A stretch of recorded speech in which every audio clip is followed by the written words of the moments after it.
Your Flutter app might be leaking memory right now, and you didn't even notice until it started lagging. Riverpod mistake number 5, forgetting about AutoDispose. Let's go. Hey Flutter devs. Imagine you have a screen that uses provider to manage some temporary state like a dialog controller, a search filter, or a stepper in a form. You open the screen, interact with it, and close it. What should happen? The provider should be disposed, right? But here's the catch. If you don't mark it as .autodispose, Riverpod will keep that provider alive. That means memory is still allocated, listeners are still attached, and your app is carrying around useless states in the background.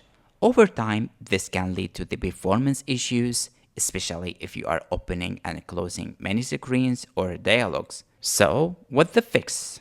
Just add .autodispose.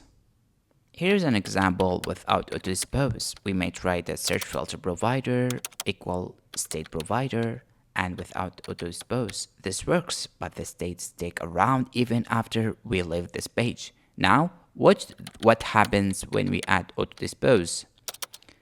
With this change, as soon as provider is no longer in use, Riverpod disposes of it automatically, freeing memory and cleaning up listeners.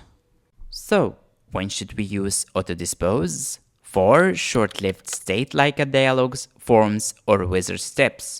For a screen-specific state that shouldn't serve navigation. For anything ephemeral that doesn't need to persist across your app. But here's an important nuance: don't overuse AutoDispose. If you want state to persist even when your widget tree is rebuilt, for example, a user login session, app settings, or a cached data, then you shouldn't dispose it automatically. Think of it this way: ephemeral, AutoDispose, persistent, regular provider. This small habit will save you from countless memory leaks and weird bugs down the road. So, next time you create a provider, ask yourself, should this live forever or should it disappear when unused?